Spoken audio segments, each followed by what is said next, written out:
For 51-year-old Suzanne Simpson, life in Alamo Heights, Texas was good.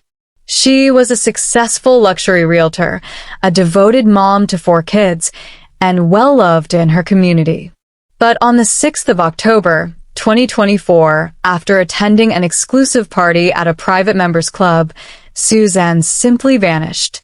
A neighbor heard screams from the woods behind her home. Her husband reported her missing the following day. And then just weeks later, investigators made a chilling discovery. Suzanne had told her banker months earlier that if she ever went missing, they should look for her in a lake. Suzanne Clark Simpson graduated from the University of Texas at Austin in 1995 with a degree in communications. She had spent 6 years working at Dell Computers before moving into real estate, a career she had now built for over 13 years with Nick's Realty Company. Her colleagues said she had an unparalleled insight into the San Antonio property market. She knew what made it tick. She would call clients from Europe in the middle of the night if they needed her, doing everything she could to make sure the job got done. Her sister-in-law, Man Simpson, who co-owned Nick's Realty, said there were no down days for Suzanne. She had a cheerful demeanor and saw the positive in all things. She was an open book, never pretending to be something she wasn't. She was kind, approachable, and loving. Suzanne was a lifelong San Antonian. She was incredibly active, having completed 22 marathons, and she had even qualified for the elite Boston Marathon. Running was a massive part of her life. She would run about 8 miles every day. But most importantly, Suzanne was a mother. Her 4 children were aged 20, 18, 15, and just 5 years old. Friends described her as a bright, smiling supermom who managed everything from kindergarten playdates to high school lacrosse games. Her eldest daughter, Chandler, was studying fashion design in Paris and New York. One friend said Susan was the kindest, sweetest person. Everybody loved her. She couldn't think of anybody who could say anything bad about her. Suzanne and her husband Brad had been married for 22 years. They lived in a century-old bungalow in Alamo Heights, one of the toniest neighborhoods in Texas. It was a small, affluent community where the crime rate was typically low, a see something, say something neighborhood, as one police officer would later describe it.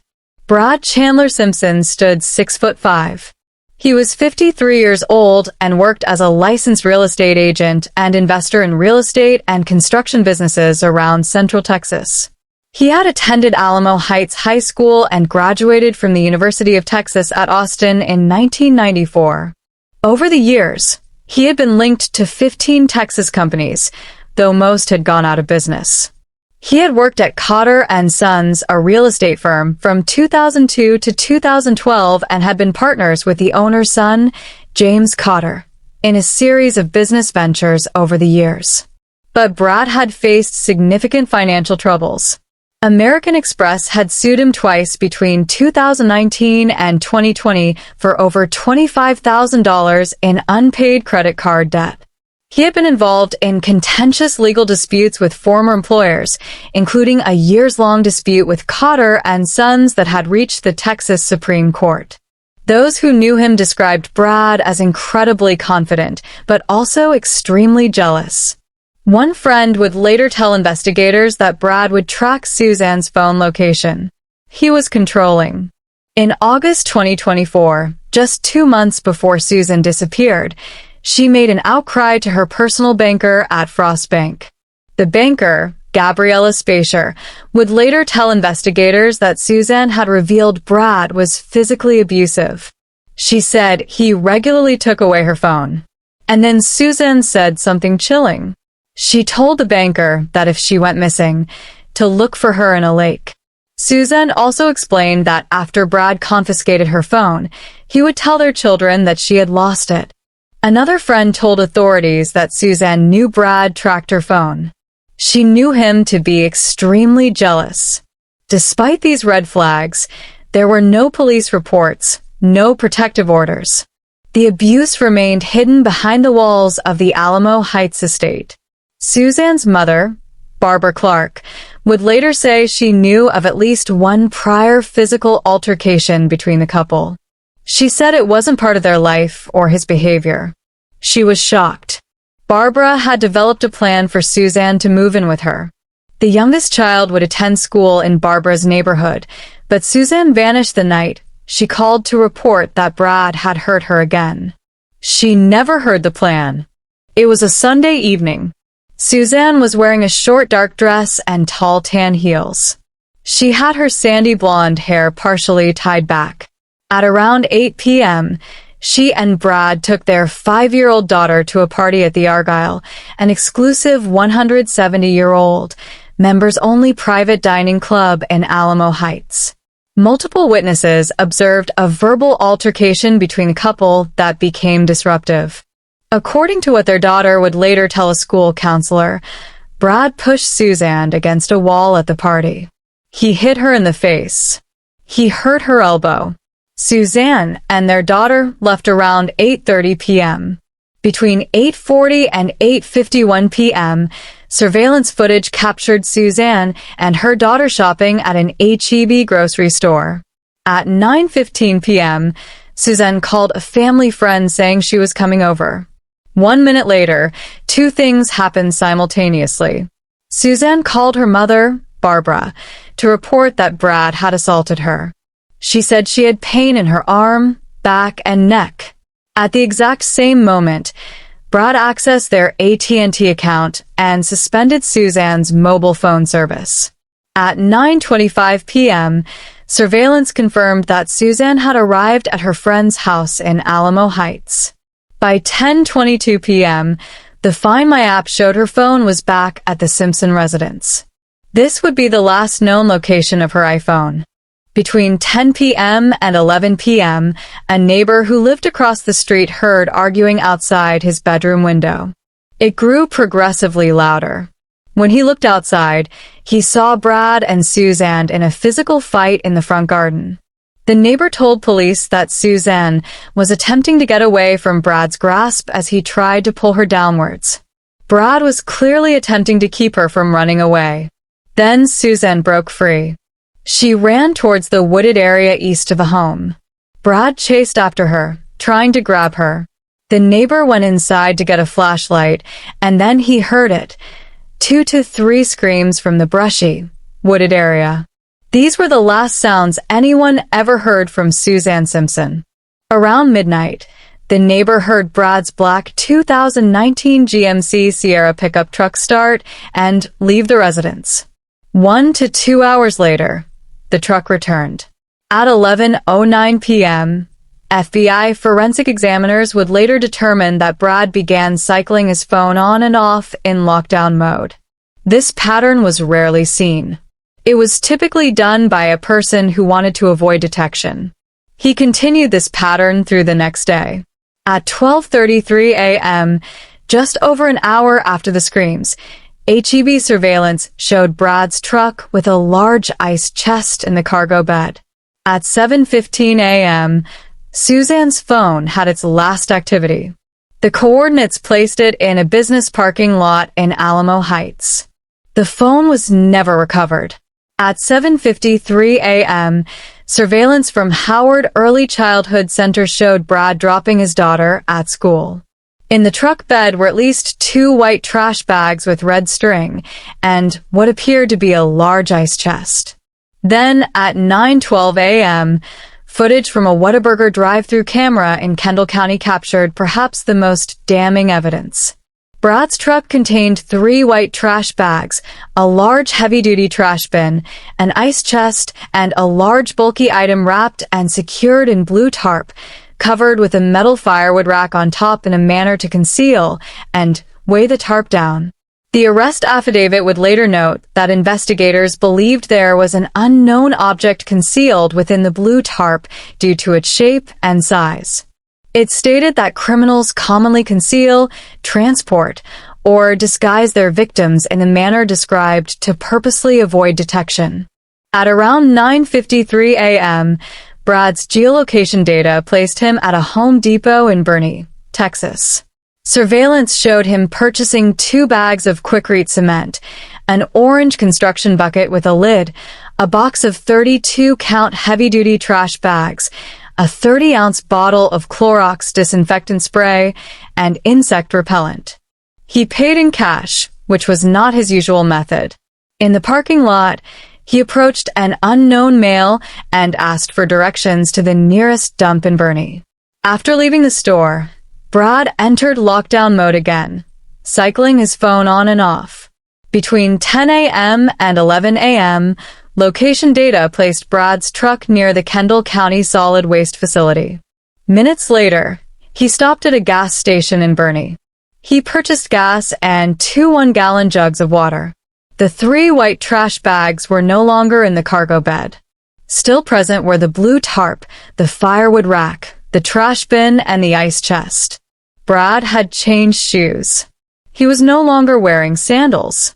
He now had on dark, cowboy-style boots. Location data then tracked him heading west toward Bandera and into Medina County. He spent approximately 13 minutes there.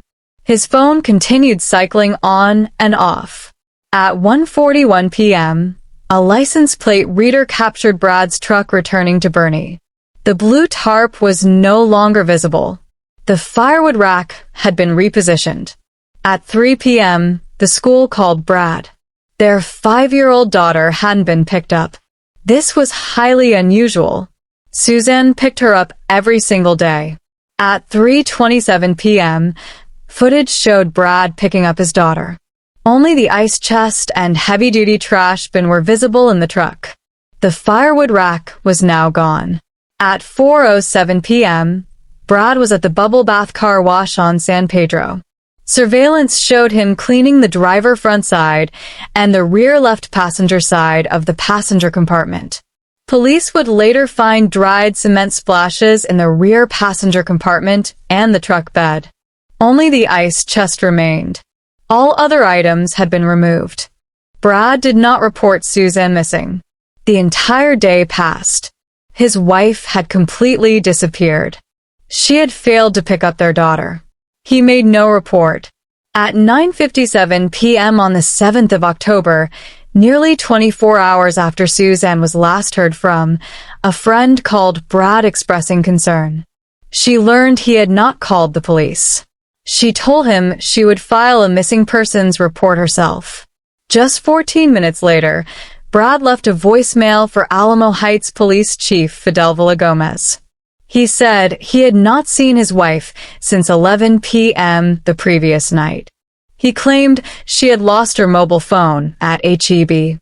This was contradicted by mobile phone data showing the phone at home at 10:22 p.m. and the fact that Brad himself had suspended her service. Brad failed to show up for a scheduled follow-up interview with police. He relocated to his ranch property in Bandera County. He appeared to be separating himself from his family. At 4:35 p.m., he sent a desperate text to James Cotter. "If you're in Bandera, can you haul ass and meet me at your house? I don't have much time." Cotter responded that he'd be there in 40 minutes. Brad's next text was explicit. "Okay, make sure and leave all that expletive in the pump house, especially that gun." At 8:31 p.m., Cotter texted Brad, "Get over here. I won't tell anyone. You're my brother." Brad had created 2 notes on his mobile phone during the 8th of October. They were titled This Next Life and Last Will and Testament. In the notes, he apologized for physically assaulting Suzanne in August 2023 and again on the 6th of October, 2024. He also called his brother Barton and apologized for all the problems he had caused. At 1:30 a.m., Brad was arrested off Interstate 10 East in Kendall County. He was charged with assault, family violence, and unlawful restraint. He had lacerations and bruises on his arms and hands. He did not appear surprised. He showed little to no emotion about his wife's disappearance. He immediately invoked his right to an attorney and remained completely uncooperative throughout the entire investigation. A search of the Simpson home revealed an indentation on the wall at the bottom of the stairway. It hadn't been there previously. It was consistent with a 5-year-old daughter's account that Brad had pushed Suzanne against the wall. Police found 1 bag of cement. Brad had purchased 2. They found the box of heavy-duty black trash bags, the heavy-duty trash bin, and the metal firewood rack. The box of trash bags contained only 28 bags out of 32. The housekeeper confirmed the family used white trash bags with red handles, exactly the type seen in Brad's truck. In a locked gun room, police found multiple firearms, including an unlicensed short-barreled rifle, which led to federal charges. On the 9th of October, Texas Rangers discovered a burn site on the family's ranch property in Bandera County. They found a burnt laptop and multiple mobile devices, 3 mobile phones belonging to Brad, all destroyed by fire. On the 21st of October, police searched James Cotter's home in the exclusive Dominion development. An anonymous witness who had previously provided reliable information told investigators exactly where to look. Behind a wall-mounted television in Cotter's bedroom, concealed in a hollowed-out area, police found a fully automatic AK-47 rifle. Cotter had retrieved it from Brad's weapons vault on the 8th of October, 2 days after Suzanne disappeared. He was arrested and charged with tampering with evidence and possession of prohibited weapons. His bond was initially set at $1 million. Then, in December 2024 came what would become the cornerstone of the prosecution's case.